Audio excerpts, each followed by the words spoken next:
बिस्मिल्लाहिर्रहमानिर्रहीम। अस्सलाम वालेकुम नाजरीन, आज की इस वीडियो में हम आपके साथ सऊदी अरब की लेटेस्ट अपडेट शेयर करेंगे और आपकी तरफ से किए गए कमेंट्स का जवाब देने की कोशिश करेंगे। नाजरीन, सऊदी अरब में हरमैन शरीफ की इंतज़ामिया ने मुकाम इब्राहीम पर खाना काबा का अक्स उजागर करने वाली तस्वीर जारी की है। आप अपनी स्क्रीन पर देख सकते हैं कि तस्वीर में खाना काबा का अक्स मुकाम इब्राहीम पर नुमायां अंदाज में देखा जा सकता है। नाजरीन, पाकिस्तान की सिविल एविएशन अथॉरिटी ने कहा है कि अगर पाकिस्तान एयरलाइंस PIA को कुवैत की सिविल एविएशन अथॉरिटी ने इजाज़त ना दी तो कुवैत एयरवेज के जहाज़ भी पाकिस्तान नहीं आ सकेंगे।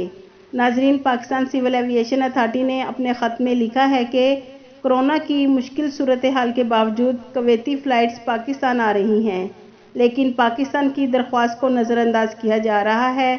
सिविल एविएशन अथॉरिटी ने मज़ीद कहा है कि हम कुवैती फ़्लाइट्स पर मुकम्मल पाबंदी का हक़ महफूज रखते हैं, तो लिहाजा 1 अक्टूबर से कुवैती परवाज़ों की आमद महदूद की जा सकती है।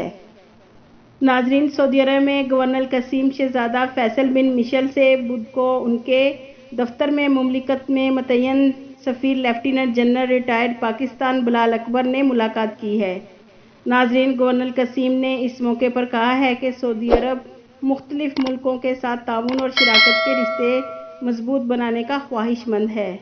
ख्याल रहे नाजरीन के इन दिनों सफ़ीर पाकिस्तान मुमलिकत में मौजूद पाकिस्तानी शहरियों के हवाले से सऊदी अरब के अहम ओहदेदारों से मुलाकातें करके दोनों मुल्कों के दरमियान जल्द फ़्लाइट्स ओपन करने की अपील की है। तो नाजरीन, बहुत ज़्यादा चांसेस हैं अक्टूबर में जल्द फ़्लाइट्स ओपन होने के इंशाअल्लाह। शहरियों के नाम से कारोबार करने के 6 फ़ायदे। वज़ारत तिजारत ने सऊदी शहरियों और गैर मुल्कियों दोनों को मोहलत दी है। उनका कहना है कि जो लोग इस तरह के गैर कानूनी कारोबार को कानून के दायरे में लाएंगे उन्हें 6 फ़ायदे होंगे। नंबर 1, कारोबार का सिलसिला जारी रहेगा। नंबर 2, सऊदी शहरियों के नाम से गैर मुल्कियों के कारोबार के इंसदाद के कानून में मज़कूरा सज़ाओं से माफ़ी मिल जाएगी। नंबर 3, इनकम टैक्स मौसर बामाजी नहीं होगा।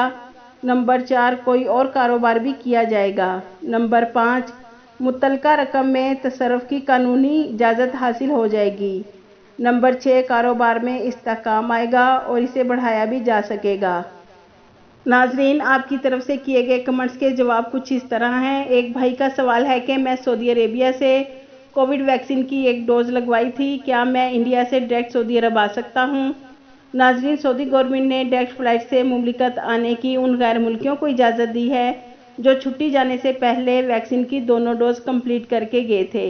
आप भाई अभी सिर्फ वाया कंट्री से ही सऊदी अरब आ सकते हैं, डायरेक्ट फ़्लाइट से नहीं आ सकते। इसी तरह एक और भाई ने कमेंट्स करके सवाल किया है कि मेरा कफ़ील ने कहा है कि मैंने मुसस्सा बंद कर दिया है और मेरा अकामा नहीं बढ़ा, जो कि एक्सपायर हो गया 31/7/21 से, इसका कोई हल है? तो नाजरीन, ऐसे बहुत से भाइयों के साथ ये मसला उस वक्त से आ रहा है जब से कोरोना वायरस आया है। कोरोना की वजह से मुमलिकत में बहुत सी कंपनियां और मुसस्से बंद हो गए, तो ऐसे बहुत से गैर मुल्कियों को फाइनल एग्जिट लगाकर भेज दिया। तो आपके कफ़ील ने आपको बताया कि मुसस्सा बंद हो गया, तो ऐसी सूरत में आप मुमलिकत नहीं आ सकते। आपको आपका कफ़ील बुलाए तो ही आप सऊदी अरब आ सकते हैं, वरना आप पर 3 साल की पाबंदी लग जाएगी, जो कि खरूज ओहदा की खिलाफ वर्जी करने पर। एक और भाई का सवाल है कि 363 दिनों का न्यू फैमिली वीज़ा स्टैंप हुआ और कोरोना की वजह से सऊदी अरेबिया ना आ सके, तो क्या वीज़ा ख़त्म हो गया कि नहीं? अब हम अगले साल इसी वीज़े पर सऊदी अरब आ सकते हैं। नाजरीन, जो न्यू विज़िट वीज़े पासपोर्ट पर स्टैंप हो जाते हैं, उनकी एक्सपायरी डेट 90 दिनों की होती है, और अगर 90 दिनों के अंदर अंदर वीज़ा इस्तेमाल में नहीं आता तो आपको फिर से वीज़ा को पासपोर्ट पर स्टैंप करवाना होगा, क्योंकि नाजरीन स्टैंपिंग डेट 90 दिनों में एक्सपायर हो जाती है, लेकिन वीज़ा की वैलिडिटी 365 दिनों यानी 1 साल की होती है।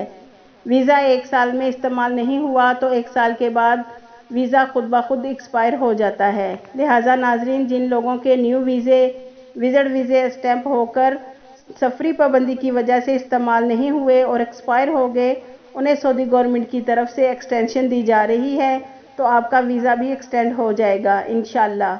आपके कीमती वक्त का शुक्रिया।